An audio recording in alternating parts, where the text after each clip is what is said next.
Hi friends, అందరూ ఎలా ఉన్నారు? ఇప్పుడు ఒక మంచి రెసిపీతో మీ ముందుకు వచ్చానండి. ఉల్లికాడలు పులుసు.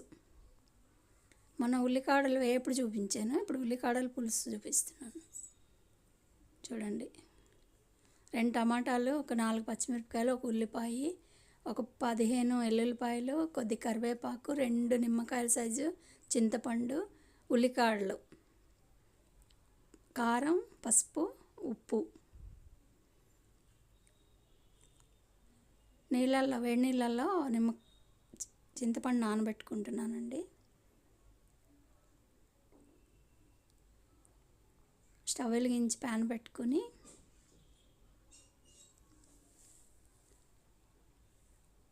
రెండు టేబుల్ స్పూన్ల ఆయిల్ వేసుకుంటున్నాను. ఆయిల్ వేడెక్కిన తర్వాత ఆవాలు, ఒక టీ స్పూన్ ఆవాలు, 1 టీ స్పూన్ జీలకర్ర, కొద్దిగా ఇంగువ,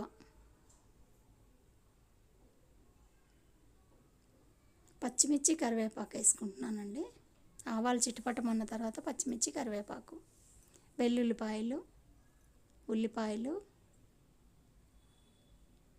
ఇవి బాగా వేగాలండి. కొంచెం వేగిన తర్వాత టమాటా వేసాను.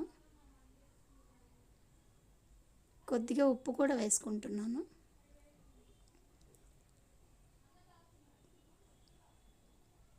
చూడండి, కర్రీకి తర్వాత వేసుకోవచ్చు, దీనికి కొంచెం వేస్తున్నాను, ఉల్లిపాయలు బాగా ఎగుతాయని.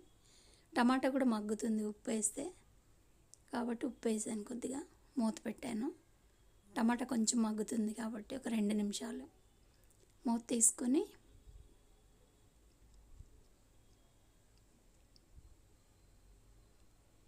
ఉల్లికాడలు కట్ చేసి పెట్టుకున్నానండి, వేసుకుంటున్నాను.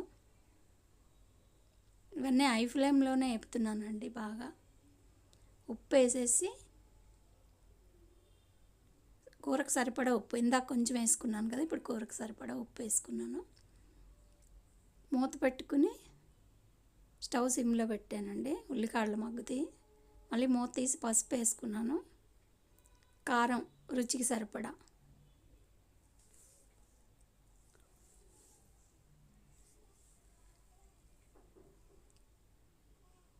మళ్ళీ మూత పెట్టుకున్నానండి. కలిపేసి కొంచెం మగ్గిన తర్వాత మూత తీసి ఒకసారి అట్లా కలుపుకుని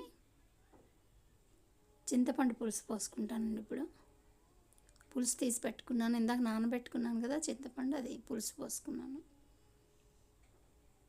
చూడండి ఫ్రెండ్స్, ఒకసారి అట్లా కలిపేసుకుని ఒక 10 నిమిషాలు ఉడకాలండి. మూత పెట్టాను, ఒక 10 నిమిషాలు ఉడకాలి. సిమ్లో పెట్టాను. చూడండి, ఉడికిపోయింది. ఇప్పుడు టేస్ట్ చూసుకుని ఏమైనా సరిపోకపోతే కొద్దిగా వేసుకుని ఫైనల్గా కొత్తిమీర వేసుకొని సర్వ్ చేసుకోవడమేనండి. నా వీడియో ఎవరైనా ఫస్ట్ టైం చూస్తున్నట్టయితే సబ్స్క్రైబ్ చేసుకోండి, లైక్ చేయండి, షేర్ చేయండి, కామెంట్ చేయండి ఫ్రెండ్స్.